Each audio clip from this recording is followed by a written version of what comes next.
Plot twist, bisnis yang paling cepat viral justru memiliki resiko bangkrut 10 kali lipat lebih besar. Mari kita bedah kenapa ramai tidak selalu berarti untung. Aku ingin kamu membayangkan sebuah outlet yang antriannya mengular sampai ke jalan raya hari ini. Orang-orang rela berdiri berjam-jam cuma buat dapetin satu cup minuman atau satu porsi makanan yang lagi hits di media sosial. Tapi, coba kamu lewat di jalan yang sama 6 bulan kemudian.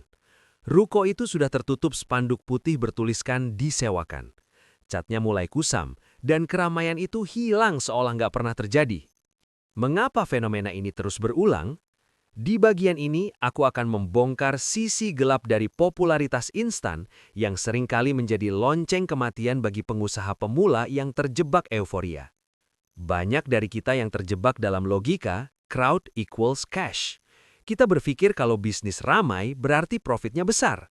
Padahal secara data, viralitas yang terlalu cepat seringkali menciptakan apa yang disebut dengan false demand atau permintaan semu. Kamu mungkin punya 1.000 pelanggan di bulan pertama karena mereka penasaran atau sekedar ingin validasi sosial. Namun masalah muncul ketika kamu mulai melakukan skalasi besar-besaran, seperti menyewa ruko mahal atau menambah puluhan karyawan hanya berdasarkan angka yang tidak stabil ini. Begitu tren bergeser, dan di era algoritma sekarang, tren bisa hilang dalam hitungan minggu, pengusaha ini baru sadar kalau mereka nggak lagi membangun bisnis berkelanjutan. Mereka cuma sedang menyewa panggung sementara dengan biaya operasional yang sangat mahal. Inilah yang aku sebut sebagai trap of euphoria, di mana angka pertumbuhan yang tinggi justru menutupi kroposnya fundamental bisnis di bawahnya. Jangan sampai kamu terjebak dalam siklus yang sama dan kehilangan modal ratusan juta hanya demi tren sesaat.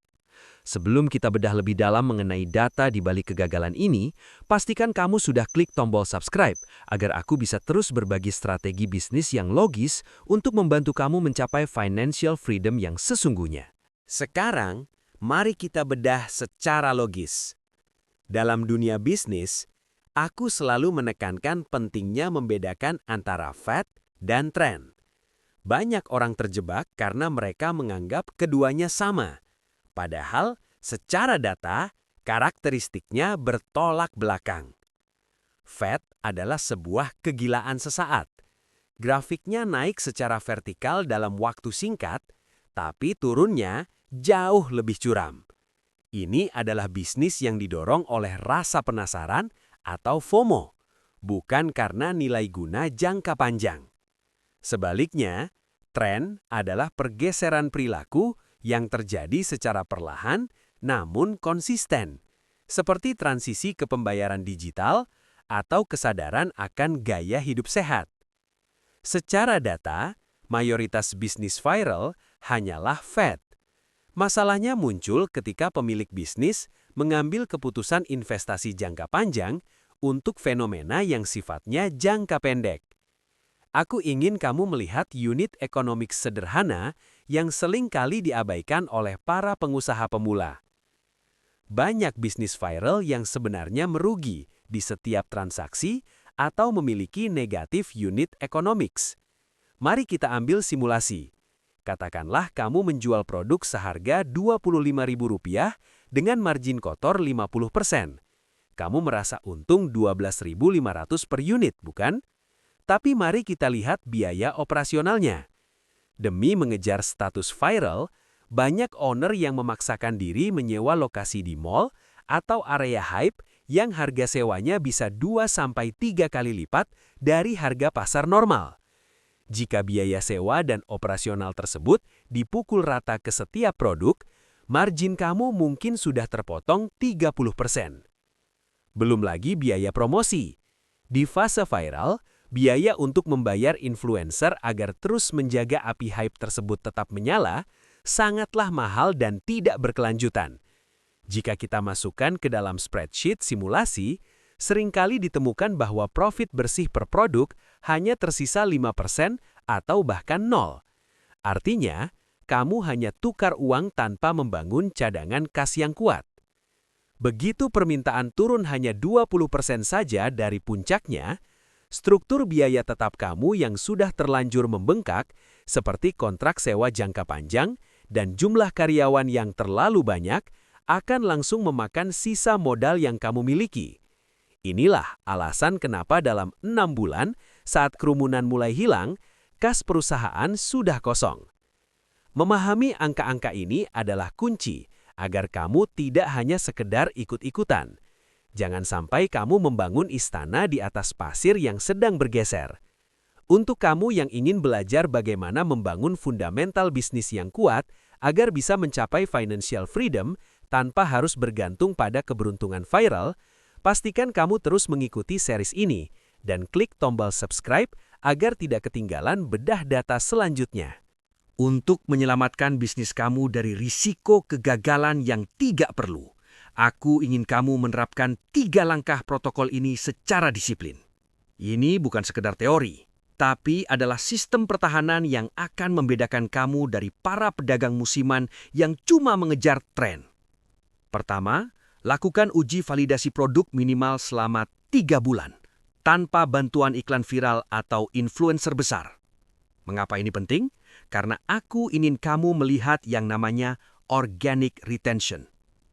Bisnis yang berkelanjutan adalah bisnis di mana pelanggan datang kembali karena kualitas produk, bukan karena penasaran dengan keramaian di media sosial. Nah, jika dalam 3 bulan tanpa bumbu viralitas, produk kamu tetap laku dan punya pelanggan setia, itu tandanya kamu memiliki produk yang kuat secara fundamental.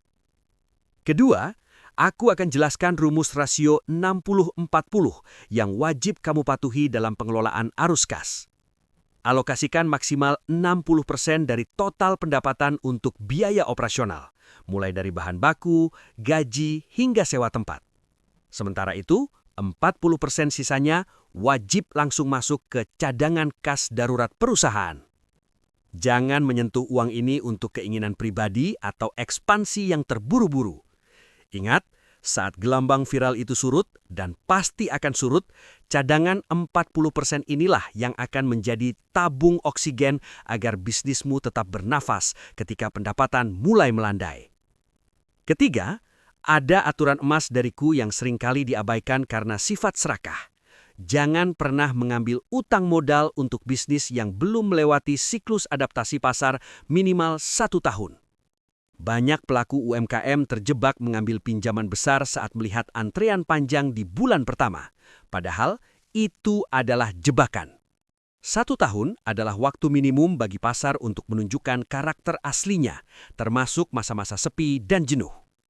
Kamu butuh data performa selama 12 bulan penuh sebelum berani mengambil risiko finansial dari pihak ketiga.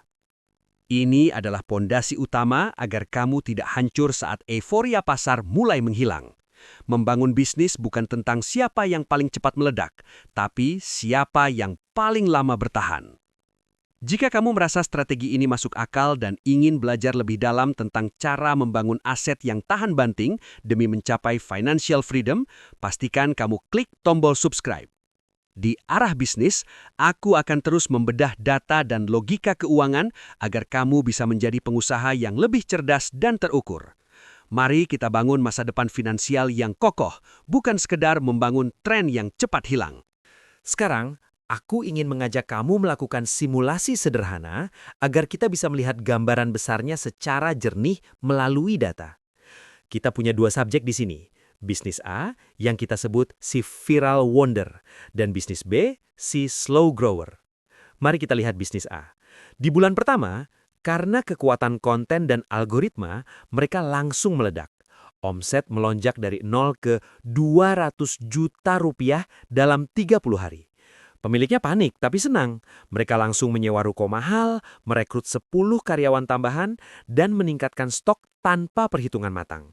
Di bulan ketiga, omset bisnis A mencapai puncaknya di angka 500 juta rupiah. Namun, disinilah masalahnya.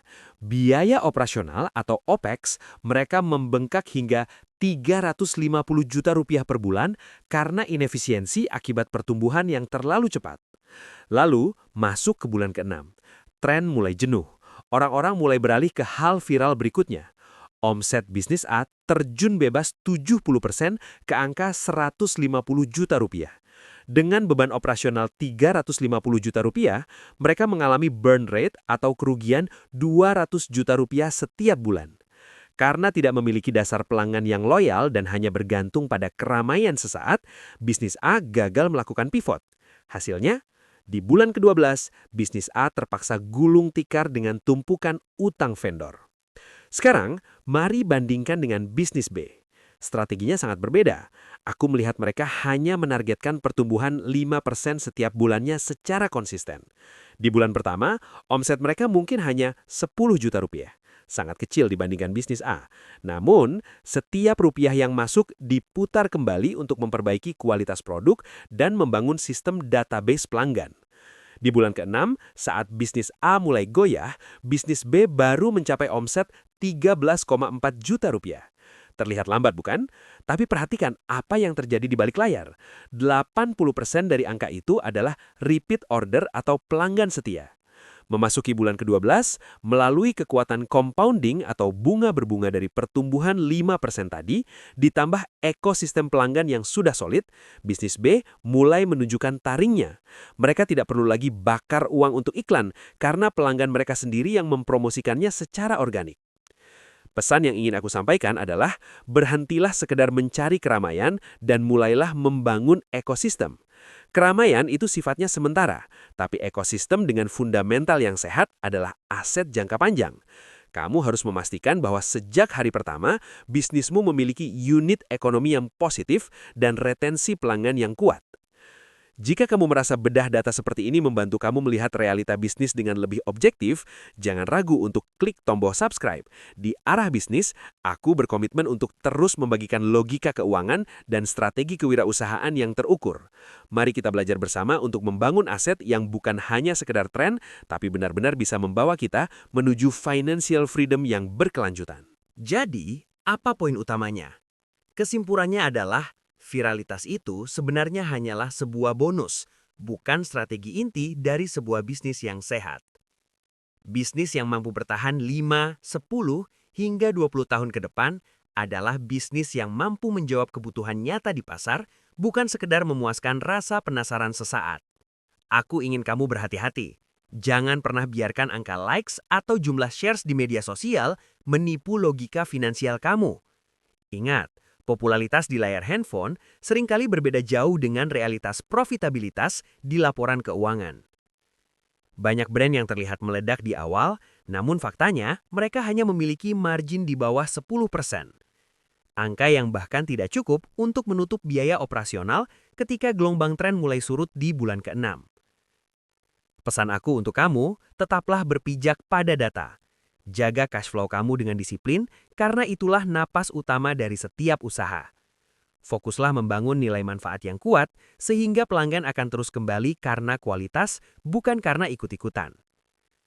Bangunlah sesuatu yang memiliki fondasi kokoh dan bertahan lama, bukan sekedar kembang api yang terang sesaat, lalu hilang tanpa sisa. Terima kasih sudah menonton video ini sampai akhir. Kalau kamu merasa bedah data seperti ini membantumu melihat realitas bisnis dengan lebih objektif, jangan ragu untuk klik tombol subscribe. Di Arah Bisnis, aku berkomitmen untuk terus membagikan logika keuangan dan strategi kewirausahaan yang terukur agar kita bisa bersama-sama membangun aset yang benar-benar bisa membawa kita menuju financial freedom yang berkelanjutan. Sampai jumpa di bedah strategi berikutnya.